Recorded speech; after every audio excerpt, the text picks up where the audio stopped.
Reka subire ndabaye kaze mwese shuti banywanyi bacu mukunda kandi mugakurikira amakuru n'ibiganiro dutambutsa kuri iyi chaîne yanyu ari nayo yacu ya Isange TV, chaîne ibashikiriza amakuru n'ibiganiro biba bigezweho kandi biba byakura amatohoza mu bisata bitandukanye, haba muri politiki, mu nkino, mu iperereza, mu gateka kazi na muntu, makungiye kure ndetse n'andi makuru yose abari karavuguya nino. Ndabahaye mwaramutse rero abanye nabo ndabahaye mwiriwe bivanye naho muherereye, iri niteka n'umunezero ntangire byusubira ku bana namwe banywanyi bacu mukunda kandi mugagurikira amakuru n'ibiganiro tubandanya gushikiriza. Namakuru rero azindutse avugwa namakuru ahambaye, namakuru ajanye na politiki ndetse n'ayariko aravugwa mu makungiye kure. Akaba ari amakuru rero turaza guhera ku yariko aravugwa mu muryango w'umukuru w'igihugu cy'u Burundi Evariste Ndayishimiye. Murabizi neza ko umuhungu wa Evariste Ndayishimiye Orwin yaraye rero akoze ubukwe nk'uko amakuru dukura mu begera umuryango wa Evariste Ndayishimiye abishikiriza. Turaza kubaha intahe zijanye n'ibyashikiye umuryango wa Evariste Ndayishimiye, turaza kurabira hamwe kuri ko biravuga ko hoba hari bamwe mu bacungera imirima y'umukuru w'igihugu baba bamaze kunyuruzwa, mu gihe kandi iyo mirima ngo yahawe bamwe mu mbonera kure ngo baye barayicungera. Kuri ubu rero bikuvugwa ko hoba hari amakuru ari mu kinyegero ko hoba hari umukozi mu bakora kwa Evariste Ndayishimiye yoba yanyurujwe. Vyose turaza kubigaruka ko ku buryo bw'idonido. Turaza kandi kunyarukira ku makuru ajanye n'ibiko biravugwa ku mpunzi z'abakongomani ziri mu gihugu kibanyi c'u Rwanda mu nkambi ya Mahama. Tuze kurabira hamwe imyidogo iri mu banyagihugu umuntu acane nyene izo mpunzi, mu gihe kandi bamwe mu mpunzi batanguye gutahuka mu gihugu cabo ca Kongo mu kinyegero, ariko kuri ubu rero hakaba hafashwe ingingo yuko izo mpunzi zigomba gutahukanwa ku bushake zikajanwa mu gihugu cabo c'amavuko ca Republika Iharanira Intwaro Rusange ya Kongo. Turaza kurabira hamwe intahe za bamwe mu mpunzi z'abakongomani zitifuza gutahuka ndetse zigavuga ko ibingibi ari ibya politiki ngo biriko biraja muri iyi kambi ndetse bahimiriza abanyagihugu gutahuka akushake. Byose turaza kubigeraho ku buryo bw'inodonido. Turabi hamwe ibiriko biravugwa n'indongozi za HCR kubijanye no gutahuka akwizo mpunzi.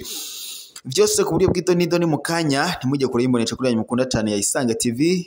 Imbonesha kure bashikiriza amakuru n'ibiganiro biba bigezweho kandi biba byakorewe amatohoza.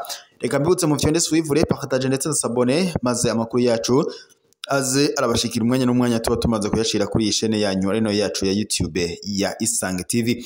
Reka rusubire ndabahe ikaze mu makuru yacu ku buryo bw'idonido. Tugiye guhera ku biriko biravugwa mu muryango wa Evariste Ndayishimiye, aho kuri ubu ngubu mu muryango wa Evariste Ndayishimiye cyangwa se umukuru w'igihugu ibintu byasubiye kuyangara, aho rero bamwe mu bakozi bacungera imirima ya Evariste Ndayishimiye boba banyurujwe, ariko haranuganurwa ko ngo hoba byakozwe n'imbonera kure, ariko bikavuga ko izo mbonera kure ngo zoba zoherejwe n'umunyamabanga mukuru w'umugambwe CNDD FDD Nyeniteka Reverien Ndikuriyo, zikaba ariko zo zakoze ayo mabi yo gushimuta cyangwa se zo kunyuruza bamwe mu bakozi b'umukuru w'igihugu. Ni mu gihe kandi twari twababariye mu minsi iheze ko umuhungu wa Evariste Ndayishimiye nawe ariwe Orwin Ndayishimiye ndetse na Ohoha Mutoni bari bamaze gufata intambwe yo kujya gusezerana imbere y'Imana. Bakaba rero kuri ubu ngubu bari bamaze no gukora ubukwe nk'uko amakuru aturuka mu muryango wa Evariste Ndayishimiye ndetse n'uwa Ohoha Mutoni abitomora. Gusa amakuru dufise nuko bari bamaze gufata ingingo yo kubakana ndetse n'ubugeni bwarabaye kuri uyu wa gatandatu, ndetse amakuru dufise nuko ibintu byari bimeze neza muri ubwo bukwe. Gusa amakuru dufise rero nuko muri iki gitondo amakuru avuye mu begera umuryango wa Evariste Ndayishimiye nagashavu ntangere, kuko aba bombi cyangwa se Orwin Ndayishimiye ndetse na Ohoha nkuko bari bamaze kubakana. Amakuru duhabwa n'amasoko yacu nuko bo bahuye n'isanganya rikomeye muri iki gitondo. Rero bikavuga ko hoba hari ababateze, ariko bikavuga ko byoba byagizwemo uruhara n'ubundi n'umunyamabanga mukuru w'umugambwe CNDD FDD Nyeniteka Reverien Ndikuriyo atifuza ko ngo ubugeni bw'umwana wa Evariste Ndayishimiye bugenda neza, akaba rero yabateze, ariko bikavuga ko baciye bahura n'isanganya rikomeye ndetse kuri ubu ngubu no gunuganurwa ko umuhungu wa Evariste Ndayishimiye yoba yakomeretse cyane ndetse n'uyu mukazana wa Evariste Ndayishimiye, ariko bikavuga ko Rusehabaniha yaciye ihashika byihuta igaca ifasha iyo miryango gushika kwa muganga. Turaza gukora amatohoza tumenye imvo n'imvano y'icateye iyo sanganya, ndetse bikanuganurwa ko vyoba byakozwe no munyamabanga mukuru umugambwe uri ku butegetsi CNDD-FDD y'iteka Reveriyano Ndikuriyo. Ni ishavu ntangere rero ku muryango wa Evariste Ndayishimiye, ni ishavu ntangere ku muryango wa Ohoha Mutoni. Aba bana rero bari bubakanye, ariko tukaba turiko turabasabira ko Imana yo bafasha iyo sanganya ikaza kuborohereza ntibatware amagara yabo. Naho rero imahama mu nkambi y'impunzi y'abakongomani iri mu Rwanda, ibiganiro ngo by'ikimenyetso bihamagarira impunzi z'abakongomani gutaha ku bushake. Kwigenekerezo rya 19 Mukakaro uyu mwaka, leta y'u Rwanda ifatikanyije n'ishami ry'umuryango mpuzamakungu ryitaho impunzi ku isi HCR yaratanguje ico yise ukurondera ivyiyumviro mu mpunzi z'abakongomani ziba mu ikambi y'impunzi ya Mahama mu Rwanda, mu seruko bwa Repubulika y'u Rwanda nyine cyangwa se mu gihugu kibanyi cy'u Rwanda. Intumbero yamenyeshejwe ngo ni ukumenya abipfuza gutahuka ku bushake bwabo muri Repubulika Iharanira Intwaro Rusange ya Kongo, ariko ku bwa beshi mu mboneza zo muri iyo kambi ico ngo gikorwa ni urwitwazo rwo kwerekana ko gutaha bitabujijwe, kuko ngo beshi basanzwe bariko baranatahuka. Wa gatandatu heze harahamagarijwe inama idasanzwe n'umukuru w'ikambi ya Mahama aserukira ubushikiranganji bw'u Rwanda bujejwe impunzi. Yari kandi aherekejwe n'abajejwe umutekano n'abajejwe abimukira.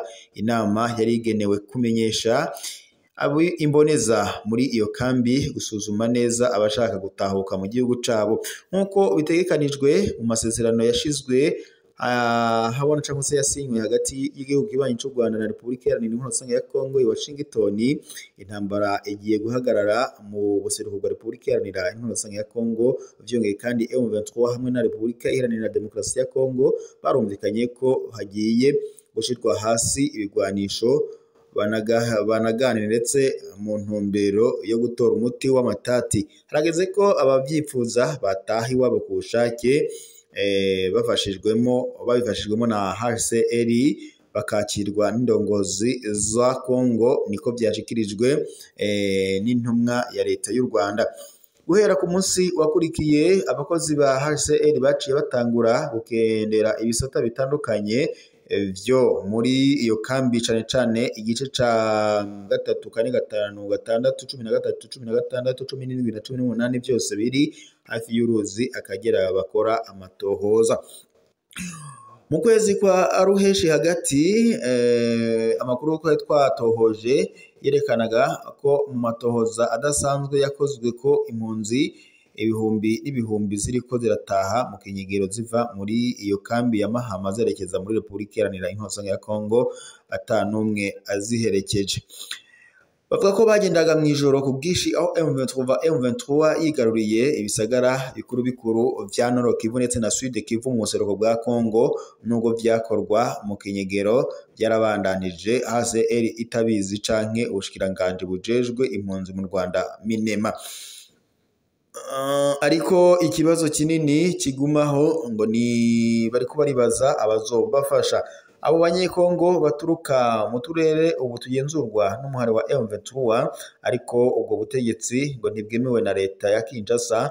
Ni ivyerekana ko hagati y'amasezerano hagati ya Kigali na M23 mu gihe byari bikwiye ko ngo leta y'u Rwanda ivugana n'ubutegetsi bwa Kinshasa. Bivugwa n'umwe mu mpunzi z'abarundi baba i Mahama.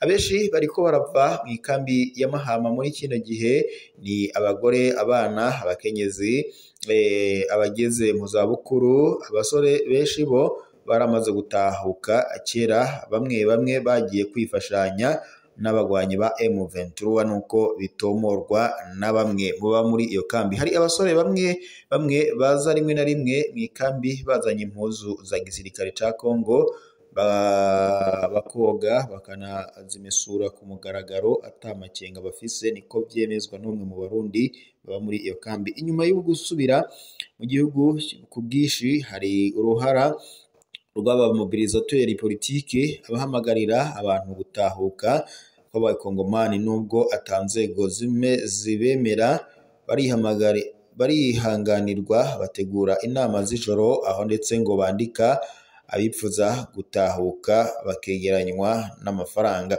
Bemerera abifuza gutahuka ko bazoronka ibifashanye y'amafaranga igihe bazoba bagarutse mu gihugu cabo. Bavuga ko ubu ako karere ubu karimwo amahoro, kuko AFC ndetse na M23 bariko barasanura ubuseruko bwa Kongo, kandi ko hageze gutahuka, niko bivugwa n'umwe mu mpunzi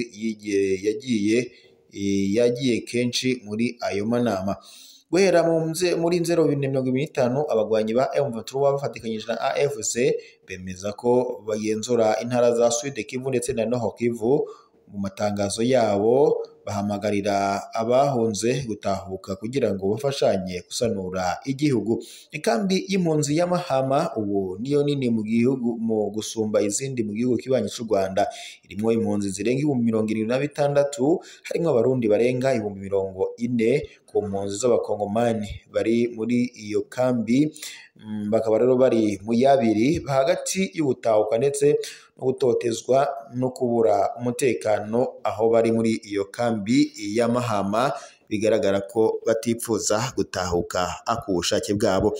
Reka rero mbashimire mwese mwari kumwe natwe mu makuru gato turashikiriza ayaka kanya tuye tuyasozere ngaha, tuze gusubira mu makuru agize uko gusa mbutse gufyonda kuri iyo ngengeri kugira ngo muze murabona notification zijyanye n'amakuru tuba turiko tubashikiriza umwanya n'umwanya.